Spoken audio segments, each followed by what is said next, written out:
Let me think. I think I sent a couple of emails to schools, and I get this question a lot, which is, Mike, I need a job in Kuwait, help me find one. As if I'm somehow like networked with all the recruitments and all the head teachers. I'm not, and I wish I could be more help, but I went on Google Maps and I just zoomed out in like the Gulf region and just typed in school, and a few schools popped up, and one that popped up was St. Christopher's in Bahrain. Oh yeah. So they weren't, you might know it because you used to live there. Of course I know. My dad taught that. When I was in Bahrain, my dad taught at St. Christopher's. So he was a teacher at St. Christopher's. Now Yes. I would have been applying for this job in like 2014 maybe.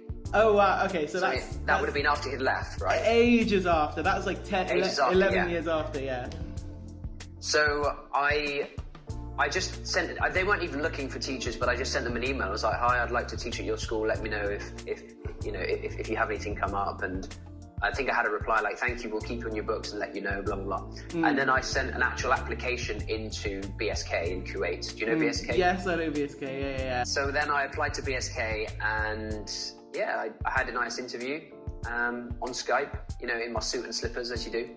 and that was it. A week later, yes, would you like to start? And then that was it. But the thing is, when you're looking at jobs, to kind of go into the specifics of, the packages and the incentives and things, like if you're looking for work in Dubai, Oman, UAE, Abu Dhabi, like the whole of UAE, and the countries which have a little bit more to offer in terms of landscape and, should we say, land mass as well, like surface area, that you tend to get paid less. So to live in Kuwait, I think the demand, is that the right word? Yeah, the demand for people to go and work in Kuwait is a little bit lower.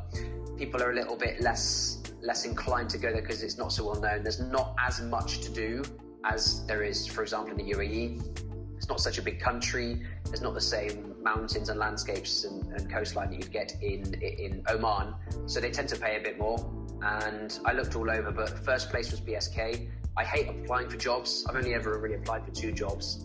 And it's just a lot of work. Yeah, so I was like, it is. I don't, if I get offered it, I'm going to take it. And that's fine. I'm not a very picky person. I just kind of go with the flow. So it just kind of happened, and now I was in Kuwait, and it was great. Yeah, I fell in love with the place, and of course from Kuwait you can visit Oman, which I did. You can visit Bahrain, which I did. You can visit Jordan, you can visit Egypt, you can visit all that area. You can see the Middle East, but I spent most of my time in the country, Kuwait. Were you afraid before going at all, or did you have any anxieties? I was pretty anxious about whether I was going to get all my luggage on the plane. Because they booked me a ticket. They were very tight with money, and they booked me a ticket, and it was a 30-kilogram allowance, and 30 kilograms for a year, and I you can travel around the world with your shorts and t-shirt and a pair of sunglasses for easy, but when you're going to work, you need like suits, jackets, shoes, smart clothes, smart trousers, books, work, laptops. Right, it's like very different from just going, to Cyprus for a week or 2. Yeah. So I got to the airport with about 50 kilos, and they were like, yeah, you can't come on with that. And they were like, oh, it's going to be an extra 300 quid to get all that luggage checked in. So, that's a little bit tongue in cheek there, but to be honest, I kind of was pretty open-minded, and let's think back. It seems like a long time ago now, but yeah, I wasn't really that worried. I was kind of excited, and I was just kind of like, yeah, let's do this. What did your family say? My mum didn't want me to go.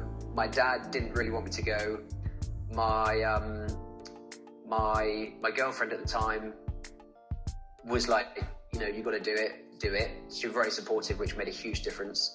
And so the response was pretty a little bit up and down, but like my mum would never say don't do this, but she made it pretty clear that she would rather I just got a local job and stayed within an hour's drive, for example. But she knew what I was like. By that point I'd already done a fair bit of traveling, and I'd spent the summer in China for a month. It was funny actually, because I just spent a month in China and I fell in love with China, and I'd already had this job lined up in Kuwait, and after coming back from China, I can remember feeling a bit sad about the fact I wasn't going to teach in China, and I was like, Kuwait, I haven't been there. I had this real. Where in China were you? I went all over, but I spent most of the time in Yangshuo, in Guilin province. I don't know it. And then I did like a road trip into Guilin, and then to Wuhan, and then up to Shanghai and Beijing and Shenzhen and Guangzhou and a few other places. But I really liked China. I really liked it.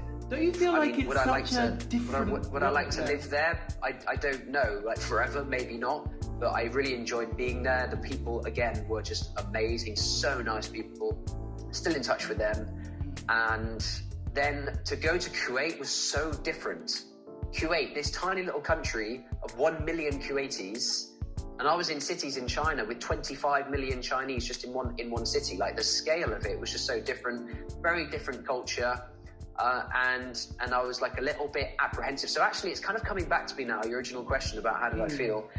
I think the answer is I at the time I was kind of wishing that I was moving to China and not Kuwait. But of course, that was short lived. And then once I got there, I was happy as Larry.